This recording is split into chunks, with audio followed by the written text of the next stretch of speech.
The country known for ultimate privacy and unshakable financial stability has just made a silent, digital move that will redefine crypto forever. This isn't a rumor from the usual crypto circles. This is a geopolitical event unfolding right now in the heart of Europe. A sovereign digital nation is being born, and it marks the end of an era where state data was a hostage to foreign cloud giants. This content is for educational purposes only. It does not constitute financial advice or endorse any investment or cryptocurrency. Information is based on publicly available sources. Always do your own research before making any financial decisions. This isn't just another blockchain partnership or a pilot program. We have just witnessed a European powerhouse, Switzerland, integrate a dedicated national-grade network directly into its core digital infrastructure. Let that sink in. It's the first time any sovereign state has deployed a dedicated sovereign subnet to manage its essential services, placing the keys to its data destiny firmly into the hands of a decentralized protocol.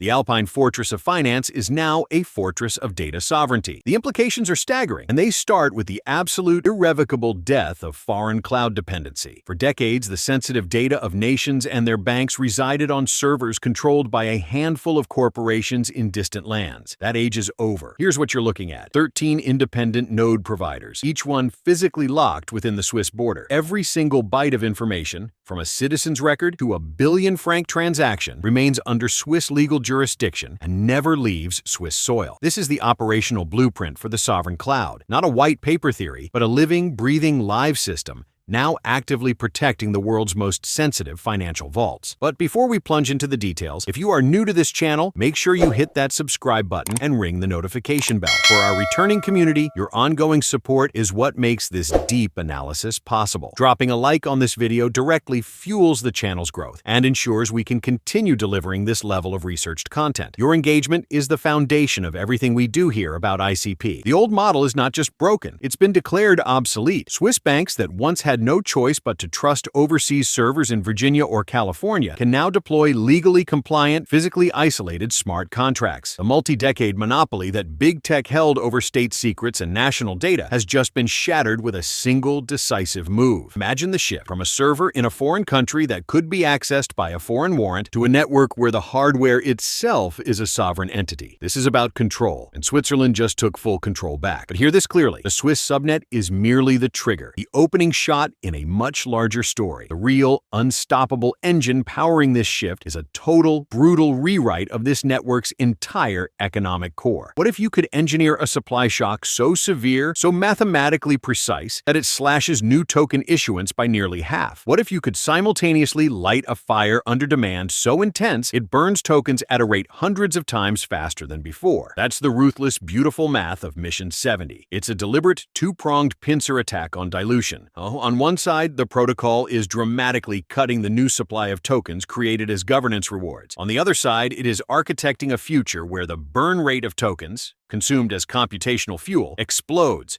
driven primarily by artificial intelligence and heavy enterprise computation. This transforms the ICP token from a passive staking asset into the essential high-octane fuel for a global decentralized engine. The singular stated goal is to become a net deflationary asset. The era of endless inflation is being purposefully terminated. But this radical, necessary shift toward survival comes at a profound internal cost, sparking what can only be described as a civil war within the network's most dedicated community. For years, the undisputed backbone of network security was the long-term lockers, the die-hard investors who staked their tokens for legendary periods of up to 8 years in exchange for maximum rewards. They upheld their end of a social contract. Mission 70 proposes shifting the standard incentive model towards a more agile 2-year horizon to attract new liquidity.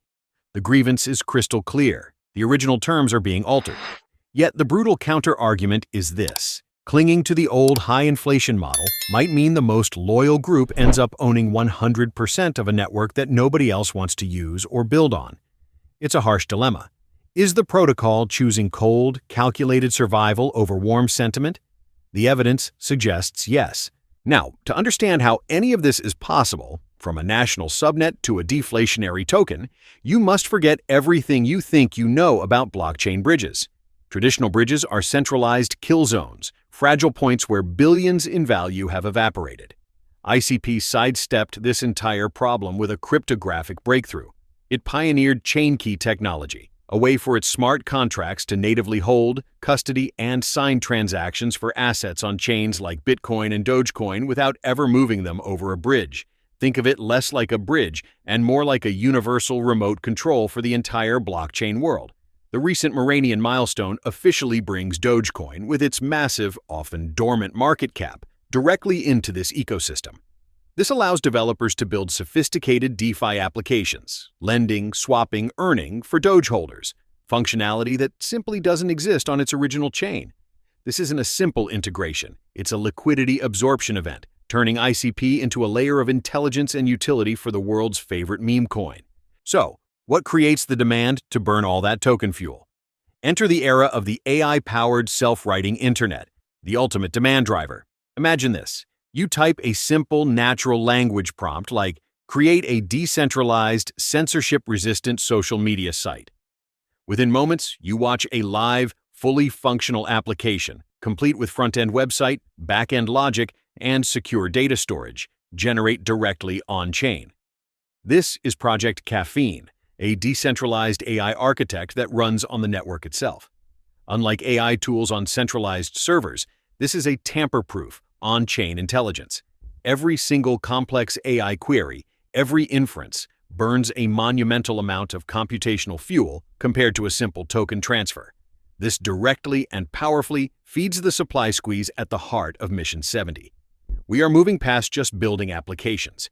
We are now teaching the internet how to build itself, ensuring the next billion pieces of software are decentralized by their very origin. And while the retail market obsesses over hourly price candles, the most powerful form of adoption is silently cementing itself at the highest levels of global governance. This is the ultimate utility, and it's already live. In Cambodia, the United Nations Development Program, UNDP, is utilizing the Internet computer to issue universal trusted credentials. This gives micro-entrepreneurs, invisible to traditional finance, a verifiable digital identity to access global markets. This isn't a charity pilot, it's a scalable solution for financial inclusion, running right now. Simultaneously, in Italy, the government-backed Federitaly initiative is creating unforgeable digital twins for authentic 100% made in Italy luxury goods, battling a multi-billion-dollar counterfeit industry. These are not speculative dApps. They are critical, real-world systems that require a constant, unwavering stream of computational cycles to operate.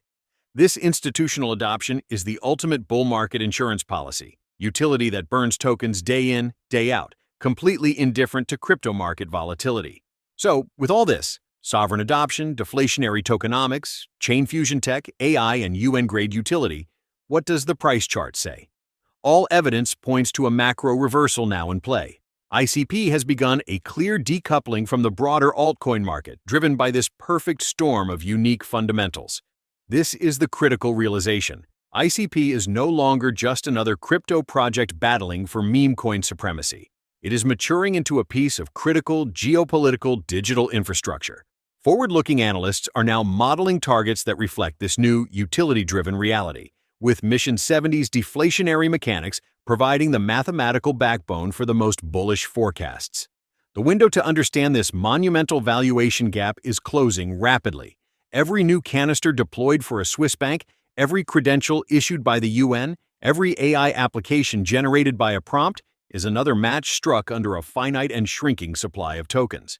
The convergence is here. Sovereign adoption meets economic scarcity, meets technological inevitability.